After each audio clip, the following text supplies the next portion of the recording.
Oh,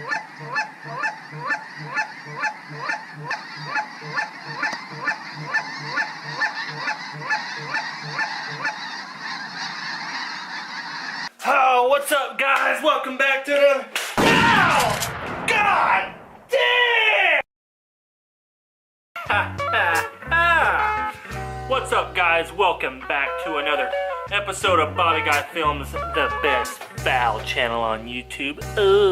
So lately, as most of you have noticed, I've been doing a lot of these how to save money, beginner videos, you know, for ammo, gear, decoys, and I figured, you know what?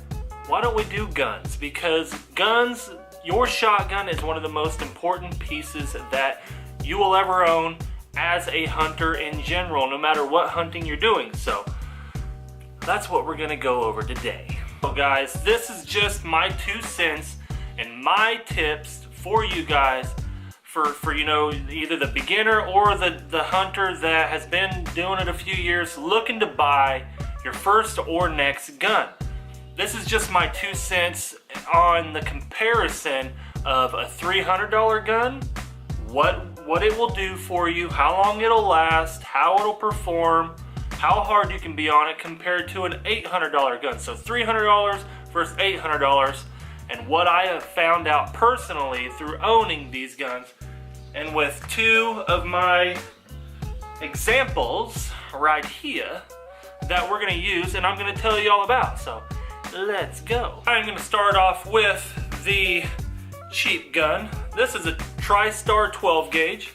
The reason why I am gonna start with the cheap gun is because I have literally used this gun for all it's worth. Right now, this gun, in many different reasons and variations why, and as to how, if that makes any sense, why this thing will not even operate in the field right now. It'll shoot singlets out, but I guarantee you every shot, this sucker will jam.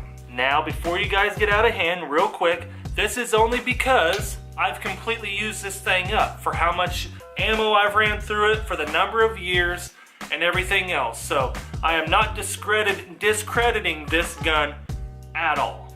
Guys, this gun served its purpose extremely well. For $300, I got my use out of this gun. Now, I still have the option to go and rebuild this gun. We'll get into what is all messed up with that here in just a second.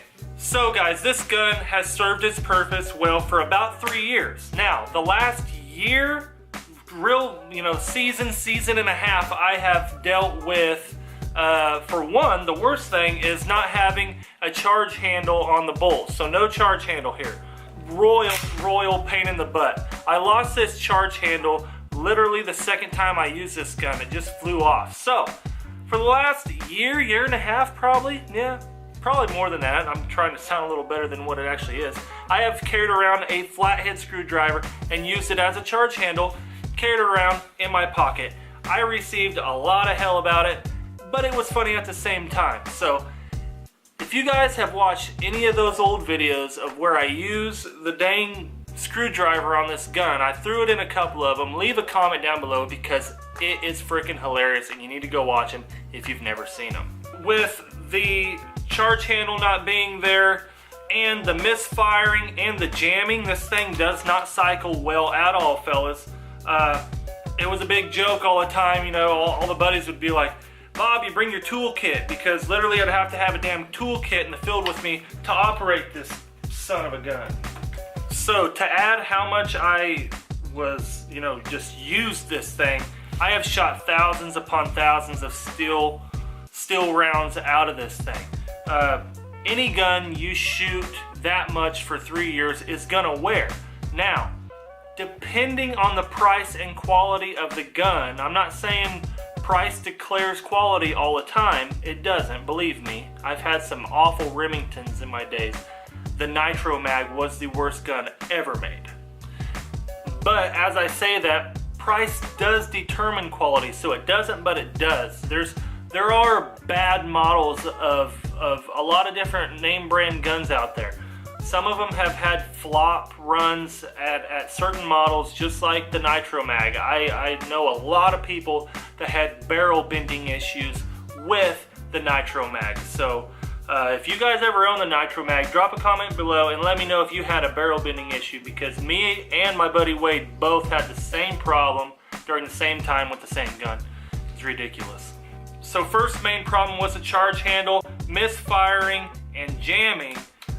The kind of, you know, second, third, the wear is just ridiculous. This thing, I don't know if you can see it, but the wear is just horrendous. I mean, it has grooves. I clean my stuff, guys. I clean it every or every other weekend, every other hunt, depending on how dirty it is. If we're in a field, if we're in a pond, if it's full of dirt from it being windy or whatnot.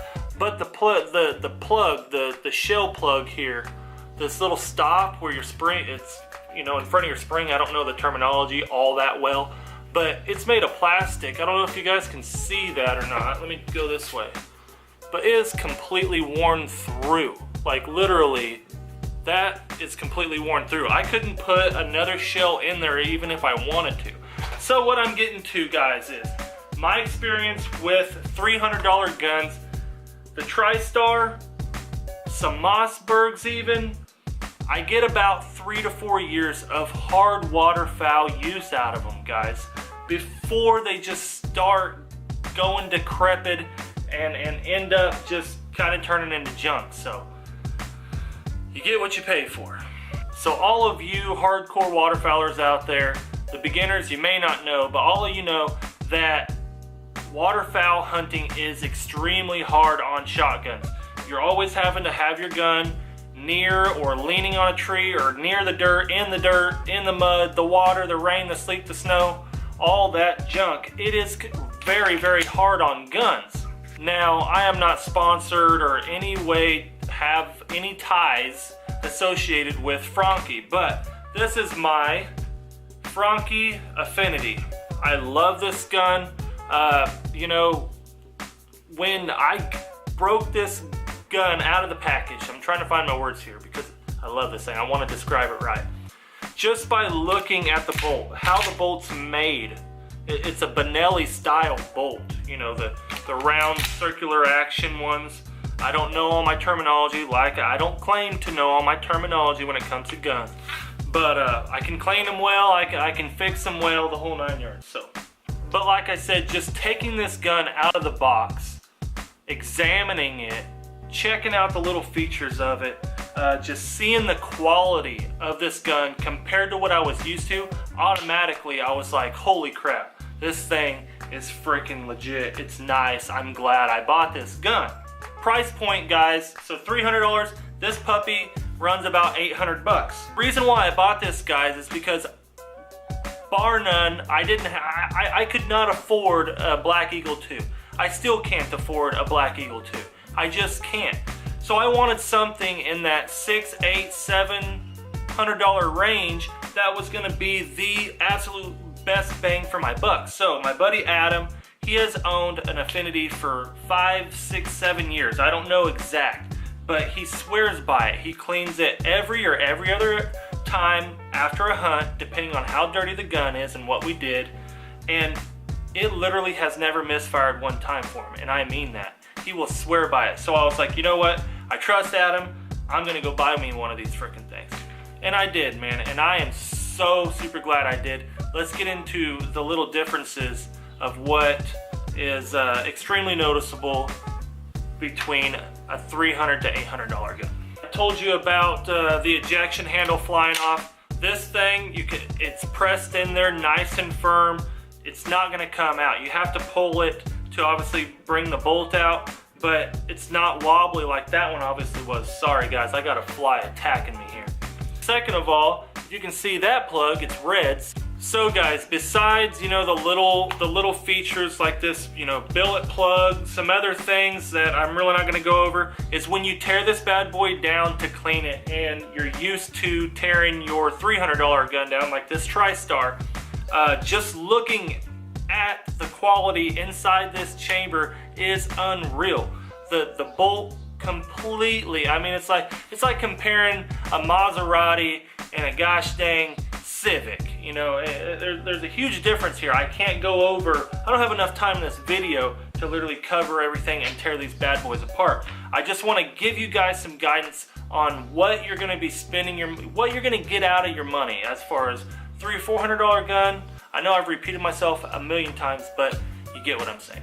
So to kind of wrap this thing up, I know I didn't give a lot of, exact attributes as to what is different, pulling out the bolts and all, but I want you guys to understand that throughout my years of hunting, I've hunted with a lot of cheap guns because being young, that's really all I could ever afford. I never had the lump sum of cash to go spend $1,500 or $1,200, which I've probably spent well over that now. I know, well, actually I know I have. I've spent probably $2,500, $3,000 on guns rather than just buying a nice one off the get-go. So my suggestion to you guys is, if you know you're going to be doing, especially waterfowling, if you're going to be waterfowling for the next 5 years, you're like, this is something that I'm not going to stop, I've already done for 2-3 years, and you're looking to get that new gun, save your money, guys.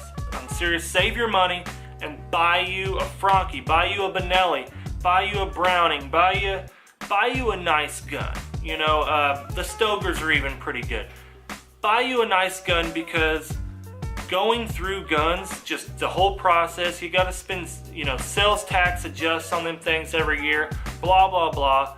The excuses go on, but essentially you're going to be wasting your money the more you have to buy new guns, so I recommend save your money, get you one you want and is gonna last you and gonna be reliable for 5+ years. Why I say 5+ years, guys, is because a lot of the cheap guns that I've had have never lasted. I don't think I've had a gun last over 3 years. 2 to 3 years is all it's ever done me good for. I want to throw this in there real quick. If you're a beginner duck hunter, if you're not a beginner at all and you only hunt once or twice a year and that's all I'm gonna really be doing is once or twice a year, then you can get away with having a cheaper gun that's gonna last you 5, 6, 7, 8 years because you're not using it as much. Sorry, I'm stuttering and all types of crap. If you only hunt once or twice, which is fine, during the year, you can get away with that cheaper gun that's gonna last you a lot longer. So rate of use and price and quality, you figure those things up, guys, to pick the best bang for your buck that you can. Anyway, guys, I'm gonna get up on out of here. Go check me out on, go follow me on my Instagram. I'll leave it right here. Go check me out. I'm always giving video updates and story updates and letting you guys in on my life and blah, blah, blah, the trendy thing to do because it's so cool. Guys, go follow me there. The trailer vids are coming. I am picking up the trailer today, so they will be coming. Hopefully the first one will be up Sunday. So I'm gonna have a video coming Friday and Sunday, so keep a lookout for them. I want you guys to come on back now. Remember to hit that subscribe button because we're gonna be loaded with fowl the rest of the summer, the season to come, and every season after that. Have a good one, guys. Enjoy your, what is this, Monday, Tuesday? I'm filming this on a Tuesday. Enjoy your Wednesday, because that's when this thing's going up. Have a good one, guys. I'm an idiot. Peace.